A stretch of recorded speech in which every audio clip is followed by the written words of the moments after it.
Ninth standard algebra का first topic हम लोग स्टार्ट कर रहे हैं। टॉपिक का नाम है सेट। सेट मतलब क्या? सेट मतलब वेल डिफाइंड कलेक्शन या ग्रुप ऑफ ऑब्जेक्ट, किसी भी ऑब्जेक्ट के ग्रुप को, लेकिन वो ग्रुप कैसे होना चाहिए? वेल डिफाइंड, उसको हम लोग सेट बोल सकते हैं। फॉर एग्जाम्पल यहाँ पे मैंने 2 एग्जाम्पल लिखे हैं। पहला एग्जाम्पल देख लो, set of vowels in the English alphabet. ये पढ़ के हमें समझ में आता है कि इसमें क्या क्या लिखना है हमें। Set of vowels in the English alphabet मतलब हम लोग क्या क्या लिख सकते हैं? ए, आई, ई, ओ, यू। तो ये डेफिनेट है। ये सेंटेंस पढ़ने के बाद हमें समझ में आता है कि इसमें हमें क्या लिखना है। तो ये एक डेफिनेट हमारे आइटम है, एक वेल डिफाइंड आइटम है, तो ये सेट हो जाएगा। और एक एग्जांपल ले लेते हैं हम लोग। जस्ट पकड़ लो कि हम लोग लिख लेते हैं set of first 10 natural numbers. तो इसमें भी हमें पता चल जाएगा हमें क्या लिखना है। हमारा फर्स्ट नेचुरल नंबर कहाँ से स्टार्ट होता है? 1 से। 1 2 3 4 लिखेंगे हम लोग 10 तक।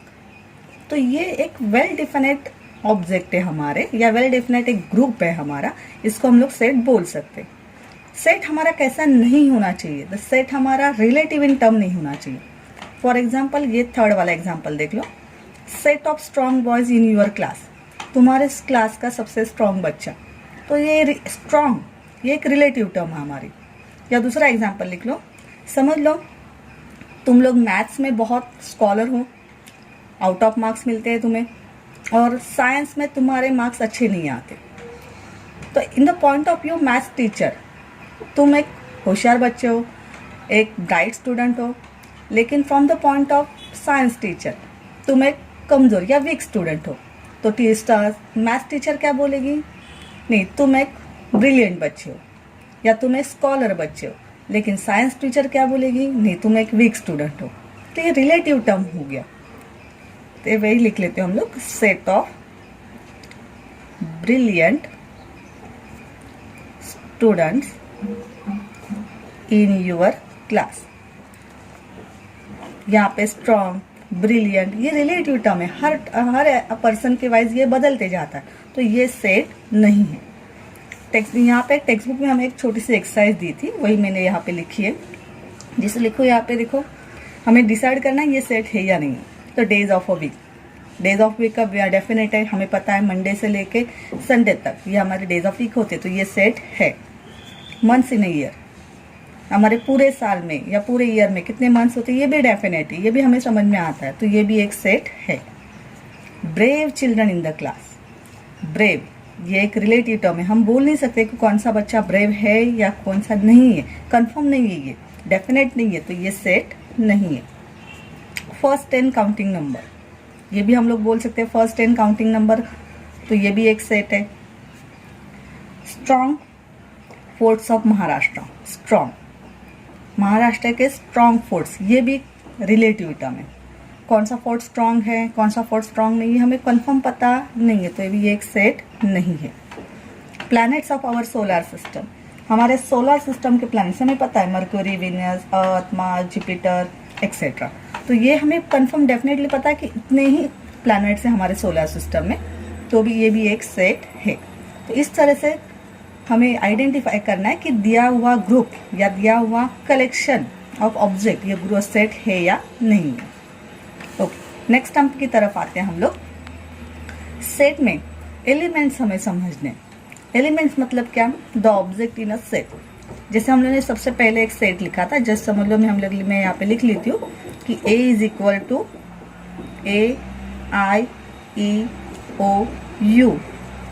ये क्या है? हमारे वोवेल्स इन इंग्लिश अल्फाबेट्स। ये सेट A में मैंने उसको लिख लिया है। तो यहाँ पे अंदर A I E O U ये सब क्या है? इस सेट के एलिमेंट्स। ओके, यहाँ पे हमें एक एक्सरसाइज सॉल्व करने आ सकती है। अगर समझ लो ऐसे लिखा मैंने, A एलिमेंट ऑफ A, मतलब A सेट A का हिस्सा है, एलिमेंट है। इसको हम लोग लिखेंगे वर्ड में, A is a element of set ए। अगर ओ लिखो तो भी हम लोग उसको सिंबॉलिकली कैसे लिखेंगे, ओ बिलोंग्स टू या एलिमेंट ऑफ ए, इसको बिलोंग्स टू भी बोल सकते हैं हम लोग। O is a element of set A या O belongs to set A. लेकिन अगर मैंने ऐसे लिखा तो ये ट्रू है क्या, ये एलिमेंट है क्या, बी कहीं पे दिख रहा है कि हमें सेट में, तो बी कहीं पे भी सेट में नहीं दिख रहा है, इसका मतलब बी ये एलिमेंट नहीं है, तो इसको हम लोग क्रॉस आउट करेंगे या कैंसिल आउट करेंगे। तो इस पर इसको पढ़ा जाएगा B is not element of set A. या दूसरे तरीके से अगर लिखने जाए तो क्या लिखेंगे हम लोग, B is not belongs to set A. बस ये है हमारी एलिमेंट्स की कंसेप्ट। ओके, अभी सेट लिखने के तरीके देखते हैं हम लोग। सेट लिखने के दो मेथड्स होती है। हमारी पहली मेथड होती है लिस्टिंग मेथड,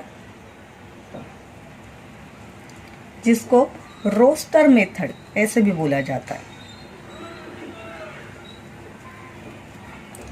लिस्टिंग मेथड या रोस्टर मेथड, फॉर एग्जाम्पल अगर हम लोग ले लेते हैं, यहाँ पे मैंने एग्जाम्पल ले लिया,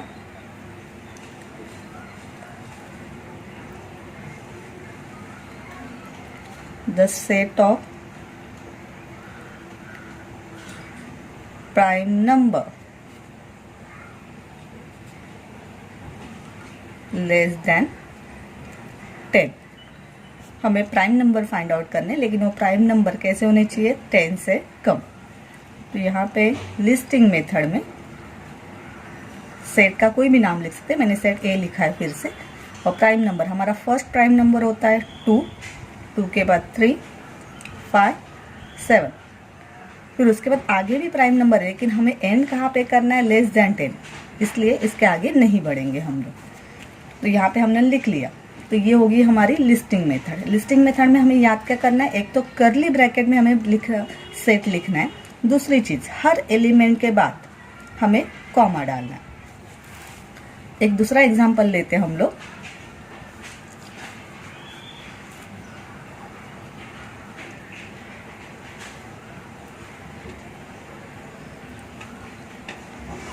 the set of letters in the word complement. तो यहाँ पे हमें एक सेट बनाना है, वर्ड कौन सा दिया हमें, कॉम्प्लीमेंट, उसका हमें एक सेट बनाना है। तो यहाँ पे लिख लेती हूँ मैं, set B is equal to, in curly bracket सबसे पहला लेटर क्या दिख रहा है हमें, सी, उसके बाद ओ, उसके बाद एम, फिर पी एल ई। देखो एम फिर से रिपीट हो रहा है, तो हमारे लिस्टिंग मेथड या रोस्टर मेथड में यही एक हमें याद रखना है, जो एलिमेंट रिपीट हो रहे हैं उसको हमें बार बार नहीं लेना। एम रिपीट हो रहा है, नहीं लिखेंगे हम लोग। ई भी लिख के रखा हम, तो उसको भी नहीं लिखेंगे हम लोग। फिर आ रहा है एन और उसके बाद टी, कर्ली ब्रैकेट क्लोज। तो इस तरह से हमें याद रखना है। लिस्टिंग मेथड मतलब जो भी एलिमेंट्स उन्होंने लिखे हैं वो कर्ली ब्रैकेट के अंदर रखो, अंदर लिखो, हर एलिमेंट के बाद कॉमा डालो, और अगर कोई एलिमेंट रिपीट हो रहा है तो उसको बार बार मत लिखो, बस एक ही बार हमें उसको लिखना है। तो ऐसे ही हमारी फर्स्ट मेथड है लिस्टिंग मेथड। हमारी सेकंड मेथड का नाम है set builder form, set builder method, या उसका दूसरा नाम भी है हमारा rule method, set builder method या रूल मेथड। यही दो एग्जाम्पल हम लोग उस मेथड से लिखते हैं, जैसे the set of prime number less than 10 ऐसे लिखा है यहाँ पे। तो हम लोग लिखेंगे set A is equal to, in curly bracket, यहाँ पे भी इन कर्ली ब्रैकेट ही डालना है हमें। यहाँ पे कोई भी वेरिएबल हमें लिखना है वो लिख सकते हैं। अगर फॉर एग्जाम्पल मैं एक्स लिखूँ तो x slash x is an prime, is a prime number less than 10। मतलब हमारे सेट बिल्डर मेथड में या रूल मेथड में हमें जो सेंटेंस दिया है उसको ही लिखना है। अगर तुम्हें और स्पेसिफिकेशन आ रहा है तो वैसे भी लिख सकते हैं, अगर ऐसे भी लिख दोगे तो भी हो जाएगा। अगर इसी सेट को हम लोग हमारे सेकंड मेथड से लिखते हैं, set B is equal to, यहाँ पे अगर मैं y डालू तो भी चल जाएगा, y is a letter in the word complement, curly bracket close. बस इतना करना है हमें। ये फर्स्ट वन हमारी लिस्टिंग मेथड या रोस्टर मेथड है, सेकंड वन हमारी सेट बिल्डर मेथड या रूल मेथड है। तो एक्सरसाइज यही आती है हमें करने के लिए।